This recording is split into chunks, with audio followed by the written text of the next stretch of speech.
وقتی که رسول اکرم از دنیا گذشتند، ابوبکر میگوید من برای طهارت کردن به خانه رفتم.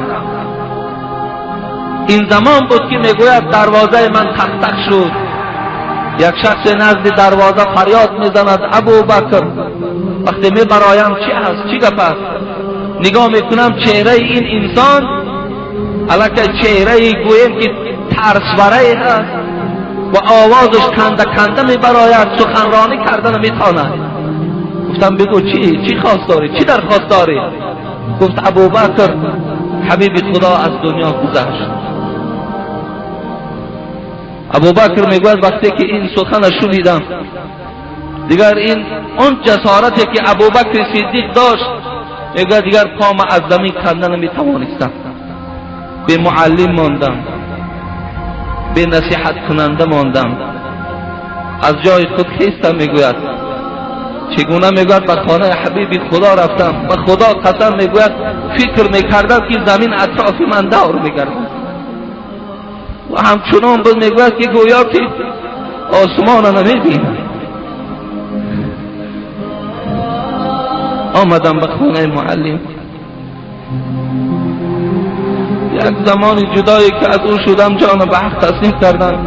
نگاه کردم یک چادر بالای حضرت پرتافتم. عایشه صدیقه در یک کنار نشسته. دیگر طاقت نکردم، چادر را بیرون کردم و خودم را حواله بر روی رسول اکرم کردم و بوی کردم. گفتم ای حبیب خدا، در حیاتم خوشبوی بودی، در وفاتم خوشبوی هستی. و او را میگوید آخرام بوسه از پیشانی حضرت کردم و چادر را در بالای ایشان کشیدم. زمان وقت میگوید به خانه معلم حبیب خدا در آمدم، مسلمان ها اطراف خانه پیغمبر را فرا گرفتن، همگی در زمین افتیدگی بیهوش بودند.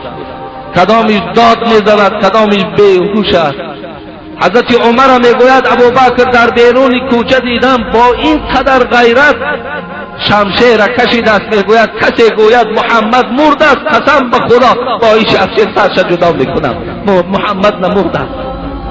این حالت میگوید مشاهده کردم و دیدم که مسلمان ها رو 70 نشوند بیرون خانه شدم. تمام مسلمان ها را جمع کردم.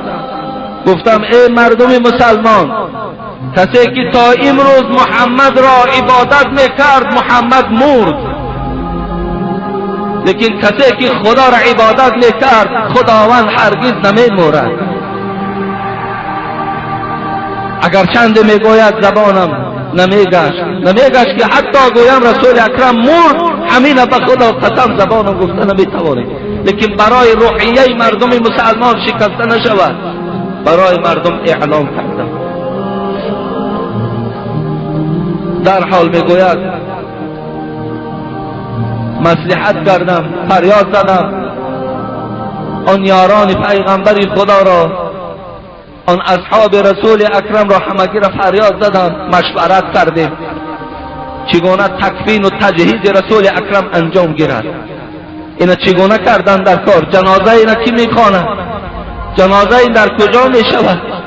اینا که تولدش مکه مکرمه از جان در مدینه سپارید است، مکه بریم یا شام نزد حضرت ابراهیم بریم که همیشه ابراهیم یاد میکرد، کجا بریم؟ اختلاف در بین مسلمان ها سر زد.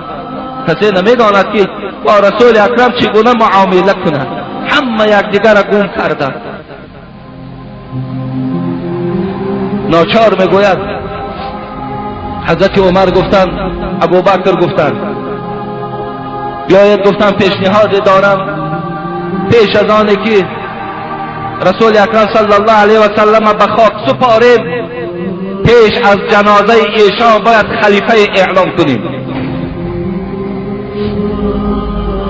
ابوبکر میگوید قبول کردم. در حال نگاه کردم که در اطرافهای مدینه گرد حمایی ها جمع شده بودند. هر یک آدم یک نفری را پیشنهاد میکرد. مردم مدینه میگفت که یک نفر از ما میشود، یک نفر از مکه مکرمه میشود، دو تا خلیفه اعلان میکنیم. لیکن خدا رحمت کند حضرت عمر رضی الله عنه را جسارت و غیرت ایشان است. هیچ طاقت نکردند. گفتن نه، گفتن شما میدانید که افضل ترین انسان رسول اکرم بعد خودش ابوبکر اعلام کرده بود. شما میدانید که